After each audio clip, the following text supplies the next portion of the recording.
Question number 15 हम question number 15 करने जा रहे हैं जी। मिस्टर खालिद जावेद का क्वेश्चन है। मिस्टर खालिद जावेद का क्वेश्चन है। क्वेश्चन नंबर 15 हम करने जा रहे हैं जी।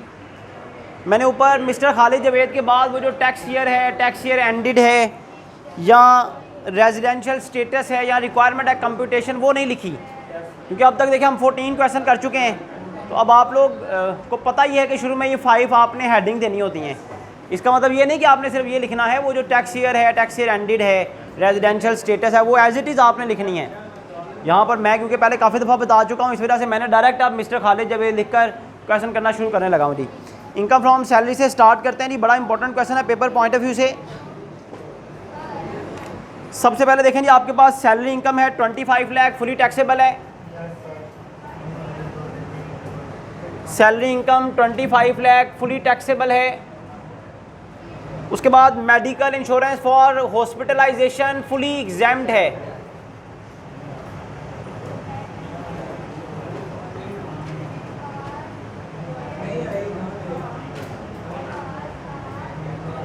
Medical insurance for hospitalisation fully exempt है। कंपनी आपके लिए मेडिकल इंश्योरेंस करवा रही है। Payment of loan instalment, payment of loan instalment की कोई ट्रीटमेंट नहीं है। Entertainment bills reimbursed, entertainment bills reimbursed fully exempt है।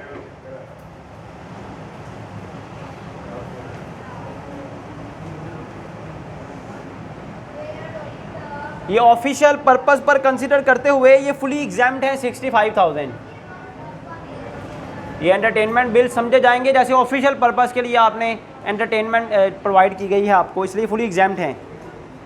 Compensation of loss of employment, compensation of loss of employment fully taxable है।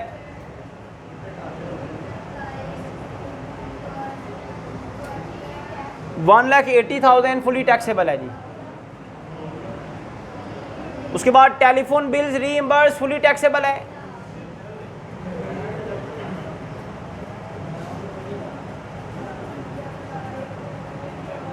Telephone bills reimburse 48,000 fully taxable है। उसके बाद efficiency होनोरेरियम,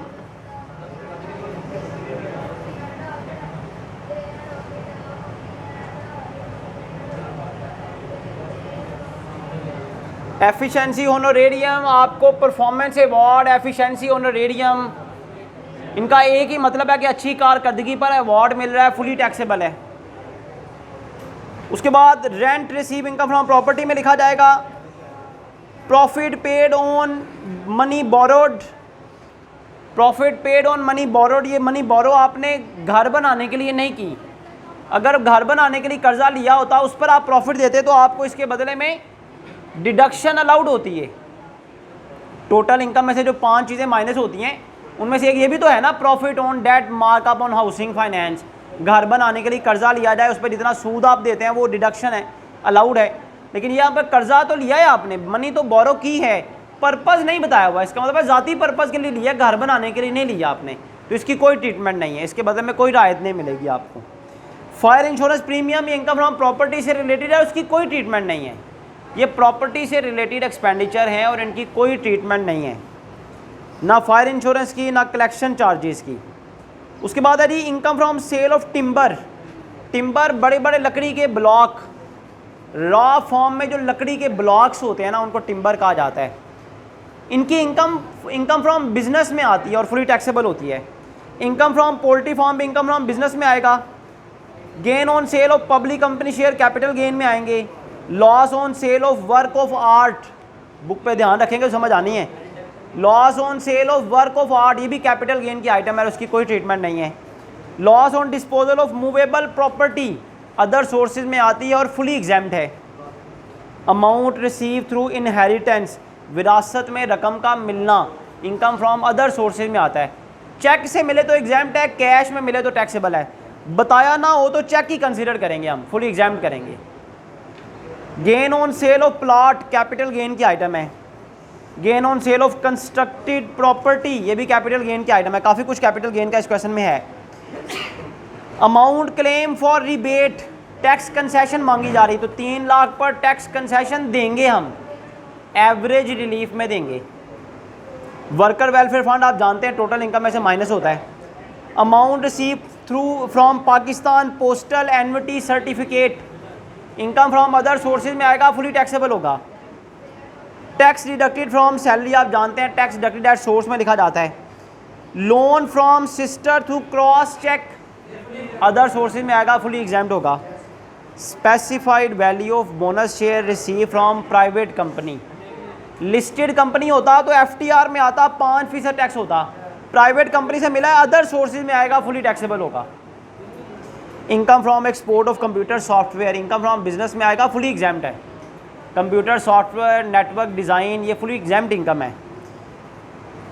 profit on sale of inherited house, ये भी capital gain के item है।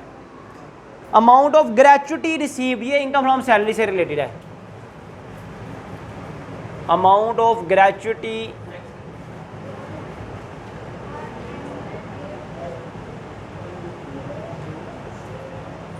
Gratuity received 2 lakh rupees की है, ब्रैकेट में लिखा हुआ है अनअप्रूव्ड। तो बेटा अनअप्रूव्ड की ट्रीटमेंट आपको याद होनी चाहिए कि ग्रेचुटी अगर अनअप्रूव्ड हो तो उसके बारे में रूल क्या है। उसके बारे में रूल है 75,000 और 50%, विच एवर इज लेस, इसमें से एग्जाम्ड क्या होगा 75%, 75,000 और 50% ऑफ 2 लाख, जितनी अमाउंट मिल रही है ना 75,000 फिक्स है क्योंकि ये अनअप्रूव्ड है।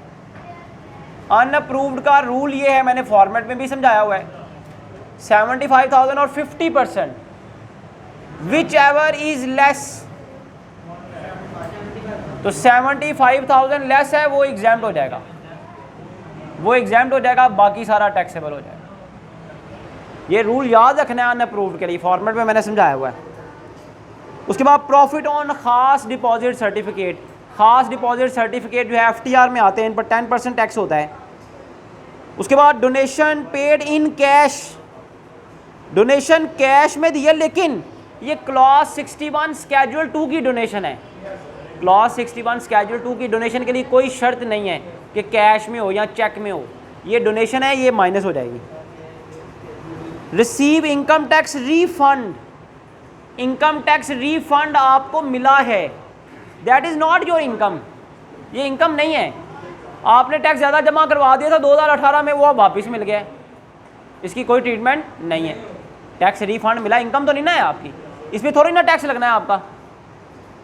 उसके बाद रिक्वायरमेंट तक आपने पढ़ना है। Calculate taxable income and income tax payable for the tax year ended 30 जून 2020। आगे देखिए एंड वाली लाइन में जाके लिखा हुआ है, बच्चे ये छोड़ देते हैं कि रिक्वायरमेंट शुरू हो गई, अब खैर आगे चलते हैं। एक छोटी सी गलती पूरा क्वेश्चन गलत कर देती है। एंड वाली लाइन तक पढ़ना है, जब तक आपने क्वेश्चन की रिक्वायरमेंट भी नहीं पढ़ लेनी। रिक्वायरमेंट की एंड वाली लाइन में लिखा हुआ है, if rent free furnished accommodation has been provided, rent free furnished accommodation दी गई है उसे, रेंट फ्री फर्निश्ड अकोमोडेशन। तो मकान जब दिया जाए, जब rent free furnished accommodation provide की जाए तो क्या टैक्स रूल है, मिनिमम टाइम स्केल का 45%, ना हो तो बेसिक सैलरी का 45%। बेसिक सैलरी बेटा 25 लाख है, इसका 45% ले लें, इसका 45% ले लो, टैक्सेबल कर दें जी। 11,25,000 ये टैक्सेबल हो जाएगा, 11,25,000 टैक्सेबल हो जाएगा। इनकम फ्रॉम सैलरी सारी कंप्लीट हो गई, यहाँ तक टोटल कर लें।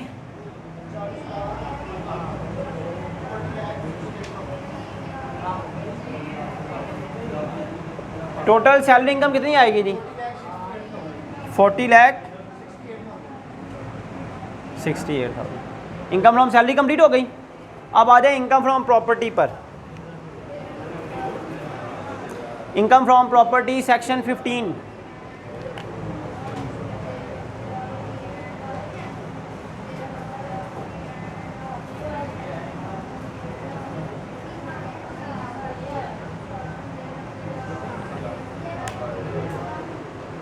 इनकम फ्रॉम प्रॉपर्टी सेक्शन 15 में बेटा देखें शाबाश, इनकम फ्रॉम प्रॉपर्टी में सबसे पहले आएगा rent received,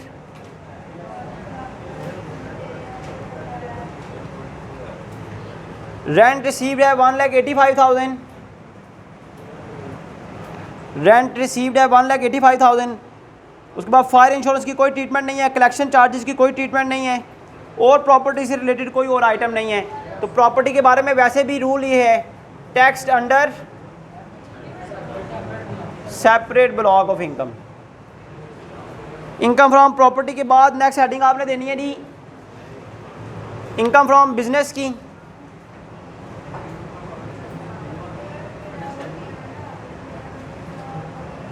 income from business section 18,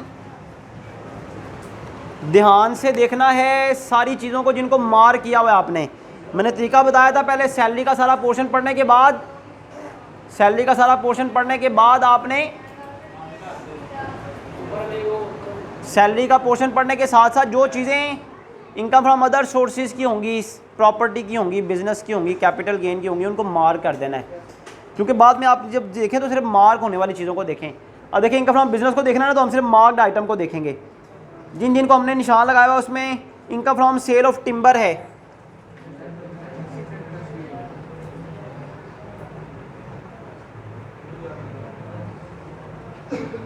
income from sale of timber 1,95,000 fully taxable है। उसके बाद इनकम फ्रॉम पोल्ट्री फार्म,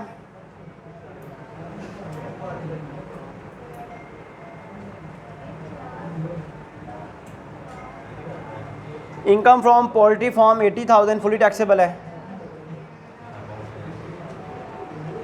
ध्यान से देखें शाबाश, जिन जिनको मार्क किया हुआ है इसमें इनकम फ्रॉम बिजनेस और कौन सी है, जिन जिन चीज़ों को मार्क किया, जिस तरह मैं ध्यान से देख रहा हूँ उस तरह देखें ताकि कोई आइटम मिस ना हो जाए। Income from export of computer software,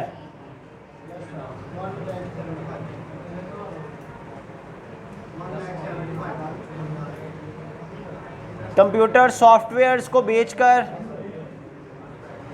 income from export of computer software 1,75,000।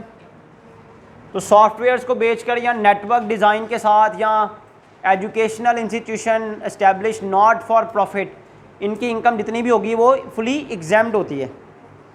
इसके अलावा देखें और कोई इनकम फ्रॉम बिजनेस नहीं है जी। इनकम फ्रॉम बिजनेस के बाद नेक्स्ट हेडिंग आपने देनी है कैपिटल गेन की। Capital gain section 37,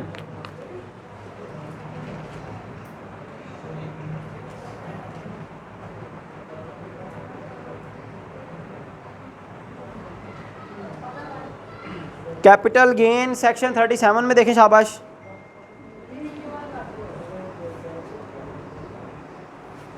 capital gain देखें शाबाश, सेक्शन 37 में कौन कौन से आइटम है, जिन जिनको मार्क किया सबको देखें। Gain on sale of shares of public company,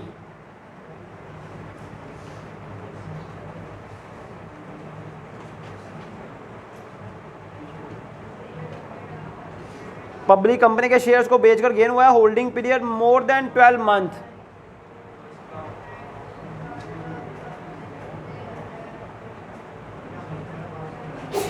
बेटा मोर देन 12 मंथ है ना, तो ये tax under separate block of income है, टैक्स अंडर, और ये at the rate of 15% taxable है। क्योंकि जब बताया ना वो डेट मेंशन ना हो, तो इसका मतलब ये आपने 2016 के बाद ही ख़रीदे हैं। 2016 के बाद जब भी आपने शेयर ख़रीदे हो, चाहे उनका होल्डिंग पीरियड जितना मर्जी हो, उन पर टैक्स 15% होता है। हाँ, अगर 1 जुलाई 2013 से लेकर 30 जून 2016 के दरमियान में ख़रीदे हों तो फिर टाइम पीरियड काउंट होता है भाई कि लेस दैन 1 ईयर है, 1 ईयर से ज़्यादा लेकिन 24 मंथ तक है, 24 मंथ से ज़्यादा लेकिन 4 ईयर से कम है, 4 ईयर से ज़्यादा है, तो वो टैक्स रूल यहाँ पर अप्लाई नहीं होगा, ये 15% टैक्स होगा यहाँ पर। उसके बाद loss on sale of work of art, इसकी कोई ट्रीटमेंट नहीं है, कोई रिलीफ नहीं है। वर्क ऑफ आर्ट या कोई पेंटिंग, कोई एंटीक, उनको बेचकर जो गेन होगा इसकी कोई ट्रीटमेंट नहीं है।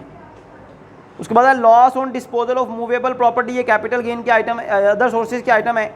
अमाउंट रिसीव थ्रू इनहेरिटेंस, ये भी अदर सोर्सेज के आइटम है। Gain on sale of plot, gain on sale of plot plot का होल्डिंग पीरियड क्या है? Holding period more than 4 years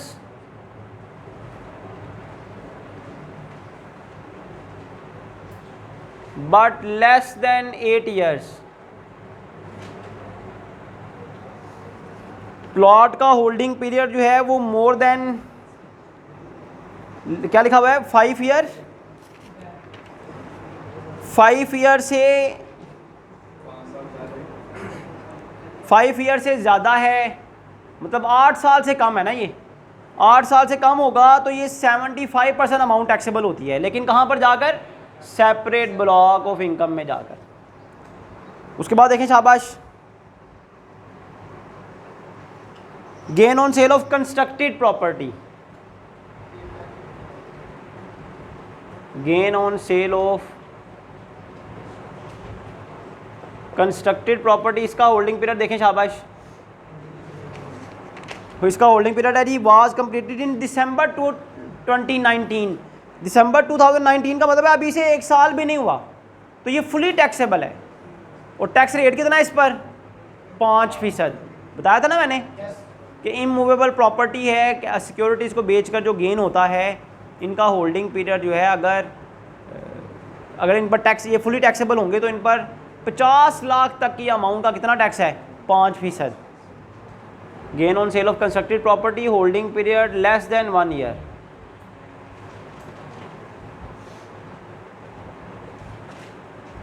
तो ये भी सेपरेट ब्लॉक में जाकर टैक्सेबल होने हैं, सेपरेट ब्लॉक ऑफ इनकम में जाकर टैक्सेबल होगा। इसकी अमाउंट है 8,50,000। और देखें जी कैपिटल गेन के item, amount claim for rebate, annuity receive, loan, specified value, profit on sale of inherited house, ये फुली एग्जाम्प्ट है। क्यों भला? Holding period more than 8 year है। Profit on sale of inherited house 1 lakh है, fully exempt है, क्योंकि holding period इसका more than 8 year है। अमाउंट ऑफ ग्रेचुटी हम कर चुके हैं, प्रॉफिट भी कर चुके हैं, प्रॉफिट एफटीआर में आना है। डोनेशन जो है ये मैंने बताया टोटल इनकम में से माइनस होनी है। इनकम टैक्स रिफंड आपने रिसीव किया, तो यहाँ तक आपका कैपिटल गेन भी कंप्लीट हो गया। कैपिटल गेन कंप्लीट होने के बाद अब हेडिंग किसकी देनी है? Income from other sources.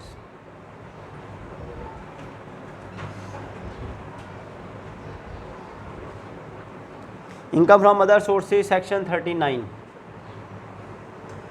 बताएं शाबाश, इनकम फ्रॉम अदर सोर्सेज में कौन कौन सी इनकम है जी? जिन जिनको मार किया उन सबको देखें।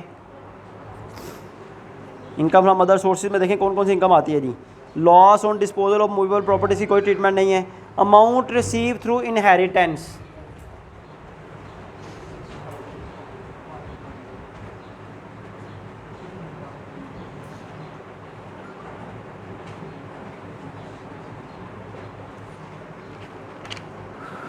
Amount receive through inheritance 86,500।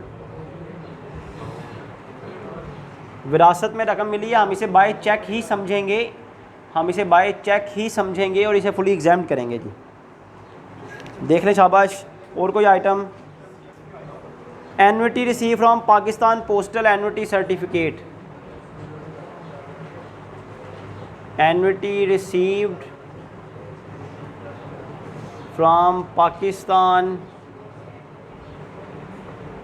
postal annuity certificates।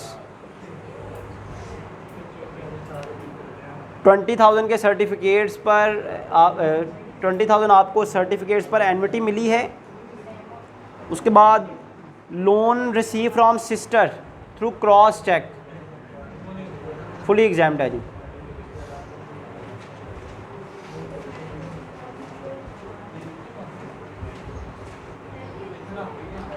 Through cross check है 2,50,000, फुली एग्जाम्प्ट है जी। उसके बाद specified value of bonus share receive from private company,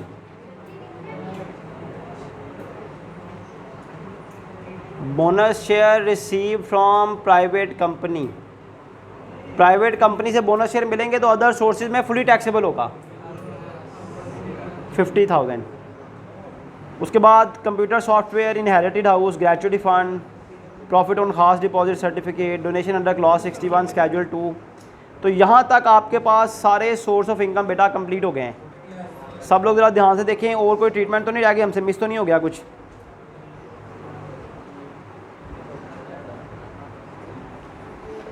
यहाँ तक आपके सारे सोर्स ऑफ इनकम जी कंप्लीट हो गए। अब यहाँ तक टोटल करें शाबाश, तो आपके पास टोटल इनकम आ जाएगी।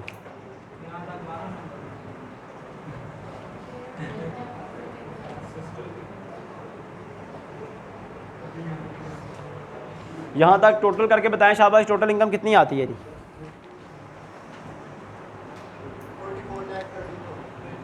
44,13,000 टोटल इनकम आपके पास आ गई। टोटल इनकम में से 5 चीज़ें माइनस होती हैं। ज़कात, वर्कर वेलफेयर फंड है इस क्वेश्चन में, देखें ज़रा, देखें वर्कर वेलफेयर फंड है,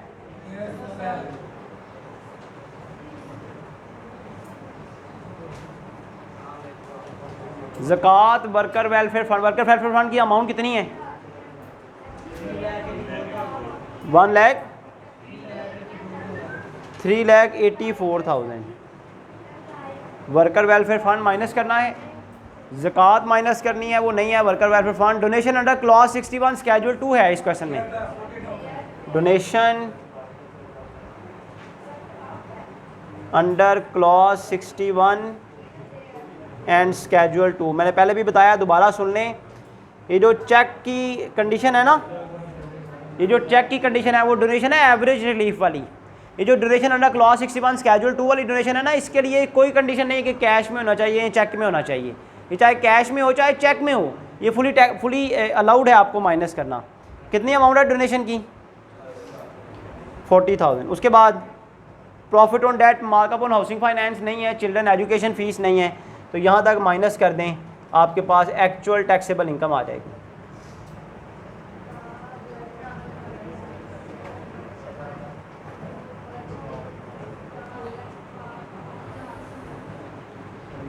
वर्कर वेलफेयर फंड है 39,89,000 आपके पास एक्चुअल टैक्सेबल इनकम आ गई। मैंने डबल लाइन लगा दी है क्योंकि क्वेश्चन हमने पहले भी 2 दफ़ा पढ़ लिया। इसमें कोई शेयर फ्रॉम एओपी नहीं है, शेयर फ्रॉम एओपी नहीं है, तो इसका मतलब एक्चुअल टैक्सेबल इनकम के बाद और कोई इनकम तो ऐड नहीं होनी, तो इसी पर हमने टैक्स कैलकुलेट कर लेना है। तो फर्स्ट स्टेप यहाँ से शुरू हो जाएगा, कंप्यूटेशन ऑफ। अब डायरेक्ट हम एक्चुअल टैक्स निकालने लगे हैं क्योंकि आपके पास रेट पर्पज़ वाली इनकम है ही नहीं है यहाँ पर। Computation of actual tax payable,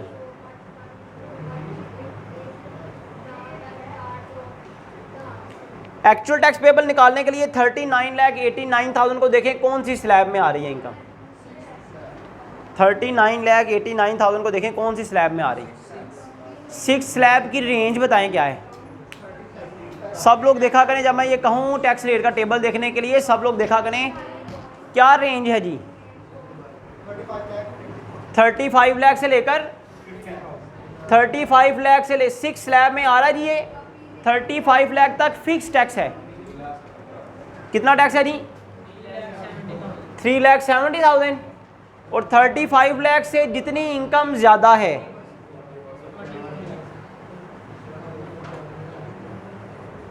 $35 lakh से 4,89,000 ज़्यादा है। 4,89,000 पर कितना टैक्स है? 20%, 97,000। तो यहाँ आपके पास एक्चुअल टैक्स पेएबल आ जाएगा।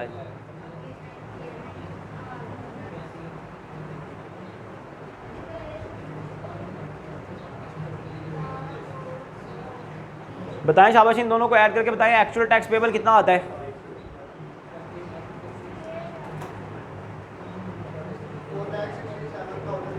$4,67,800 एक्चुअल टैक्स पेएबल आ गया। एक्चुअल टैक्स पेएबल सेकंड वाला स्टेप था।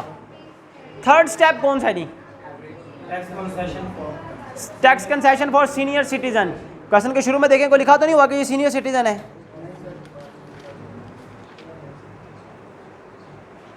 नहीं है जी, सीनियर सिटीजन नहीं है। फोर्थ स्टेप है टीचर्स रिबेट, टीचर्स रिबेट भी नहीं मिलेगी यहाँ पर। फिफ्थ स्टेप है फॉरेन टैक्स क्रेडिट, वो भी इस क्वेश्चन में नहीं है। सिक्स स्टेप है एवरेज रिलीफ, वो इस क्वेश्चन में है। लेस एवरेज रिलीफ, इस क्वेश्चन में एवरेज रिलीफ आसान है कंपैरेटिवली, क्योंकि आपको दी हुई है अमाउंट जिस पर रिलीफ देनी है, इकट्ठा लिखा हुआ उसने एक ही लाइन में। Amount claim for rebate, 3 lakh की रकम है जो उसने क्लेम किया रिबेट के लिए, कोई अलग अलग नहीं बताया हुआ। अमाउंट क्लेम फॉर रिबेट दी हुई है 3 लाख। अमाउंट क्लेम फॉर, ये कौन क्लेम करता है भला? देखे ना जी, सेल्फ असेसमेंट स्कीम है ना। सेल्फ असेसमेंट स्कीम का मतलब है टैक्स पेयर खुद कहता है कि भाई मुझे इस पर रिलीफ दी जाए, तो 3 लाख पर रिबेट देनी है हमने। एवरेज रिलीफ निकालने का तरीका है रेट पर्पस वाले टैक्स को रेट पर्पस वाले इनकम पर डिवाइड करें। गिवन ना हो तो क्या करें, पिछले स्टेप के टैक्स को, पिछले स्टेप के टैक्स को डिवाइड करें किस पर? पिछले स्टेप के टैक्स को डिवाइड करें किस पर? एक्चुअल इनकम पर। एक्चुअल इनकम कितनी है? 39,89,000, और जिस पर रिबेट देनी है उसे मल्टीप्लाई करें। 3 लाख पर हमने एवरेज रिलीफ देनी है, 3 लाख से मल्टीप्लाई कर दें। एवरेज रिलीफ माइनस करने के बाद आपके पास आ जाएगा ग्रॉस टैक्स पेएबल।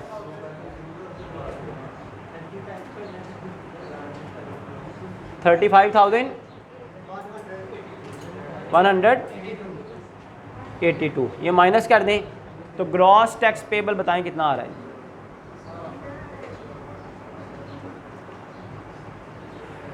जी शाबाश, 4,32,618 ग्रॉस टैक्स पेएबल आ गया। ये 6 स्टेप था। 6 के बाद 7 स्टेप है add tax on separate block.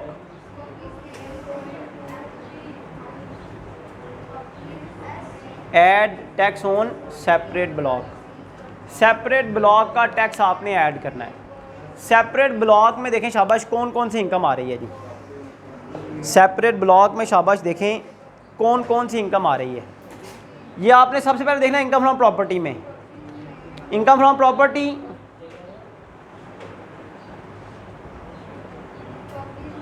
$1,85,000 है, 1,85,000 है। इसके बारे में टैक्स रूल क्या है? एग्जैम्प्ट अप टू 2 लाख, तो इसका मतलब नथिंग इज टैक्सेबल। उसके बाद आ जाए कैपिटल गेन की इनकम पर। कैपिटल गेन्स में जो जो इनकम आती है वो यहाँ पर आपने लिखनी है। सबसे पहले देखें नहीं क्या लिखा हुआ है, gain on sale of share of public listed company, वहाँ पर ही आपने लिखा हुआ है gain on sale of public company shares. मैंने देखे वहाँ पर ही डिटरमिन करके लिखा हुआ है जी 15% टैक्स होगा इस पर। 60,000 के गेन पर 15% टैक्स है, वो कैलकुलेट करें तो 9,000 आता है, ये आपने टैक्स में ऐड करना है। उसके अलावा loss on sale of work of art का कोई ट्रीटमेंट नहीं है। Gain on sale of plot holding period more than 4 year but less than 8 year, इसके 75% पोर्शन पर टैक्स होगा। Gain on sale of plot, अब कितना गेन है बेटा देखें, उसका आपने 75% लेकर उस पर 5% टैक्स लगाना है, क्योंकि होल्डिंग पीरियड 4 साल से ज़्यादा है, 8 साल से कम है, तो 75% हिस्से पर टैक्स लगेगा। कितना गेन है जी देखें ज़रा, gain on sale of plot कितना है? 5 लाख है जी। 5 लाख का गेन है, क्योंकि होल्डिंग पीरियड 8 साल से कम है लेकिन 4 साल से ज़्यादा है, इसके 75% पोर्शन पर टैक्स लगना है। 75% पोर्शन बताएं कितना आता है? 75% पोर्शन बताएं कितना आता है? 3,75,000। ये अब गेन की अमाउंट आ गई, इस पर 5% टैक्स है। टैक्स रेट याद रखना है, 50 लाख तक गेन हुआ ना तो 5% टैक्स है जी। 18,750। उसके बाद देखें gain on sale of constructed property, ये फुली टैक्सेबल है। क्यों भला भाई फुली टैक्सेबल क्यों है भला? क्योंकि holding period less than 1 year है। गेन ऑन सेल ऑफ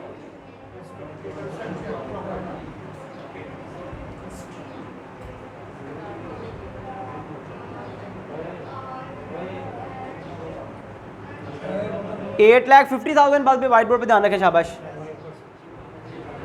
8,50,000 है, ये 100% टैक्सेबल है, मतलब 8,50,000 सारे का सारा टैक्सेबल होगा। और टैक्स रेट कितना है? वो 5% ही है, वो 5% ही है। 8,50,000 का 5% कितना आता है? 42,500। रेंटल इनकम भी हो गई, कैपिटल गेन की 3 इनकम थी वो भी हो गई, ये तो वैसे हमने लिखा हुआ है फुल एग्जाम्प्ट है। इसके अलावा तीसरी चीज़ आती है गोल्डन हैंडशेक, वो है ही नहीं है। तो यहाँ तक आपके पास क्या आएगा? Net total tax payable. तो इस 4,32,618 में ये तीनों टैक्सेस ऐड करेंगी। 5 लाख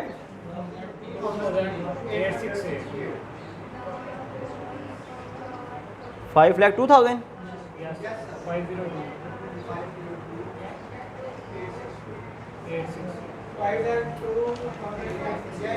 ये आपके पास नेट टोटल टैक्स पेबल आ गया बेटा। नेट टोटल टैक्स पेबल में से क्या करना है? आखिरी स्टेप है tax deducted at source.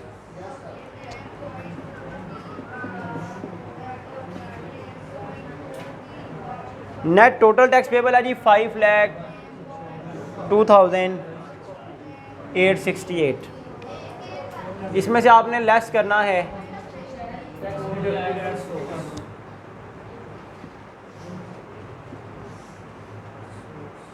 Tax deducted at source.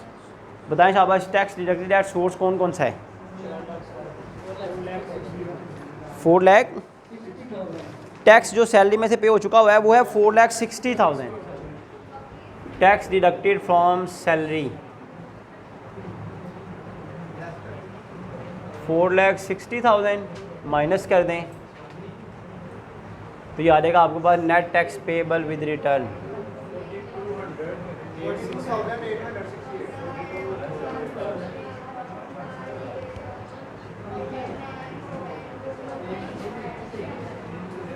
$42,000 net tax payable with return आ गया। उसके बाद क्या करना है बेटा? Tax under FTR।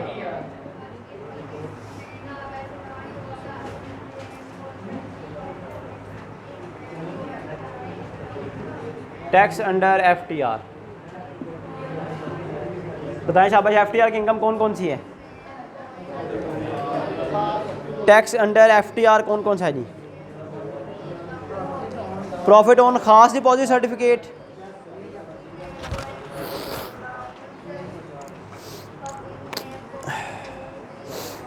Profit on खास डिपॉजिट सर्टिफिकेट पर 10% टैक्स है। अल्हम्दुलिल्लाह।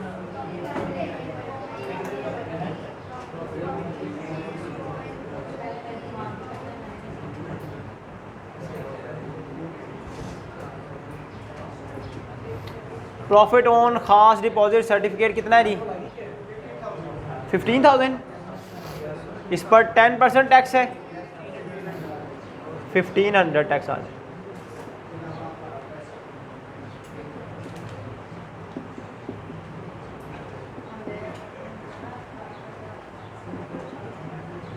तो यहाँ पर आपका ये क्वेश्चन कंप्लीट हो गया।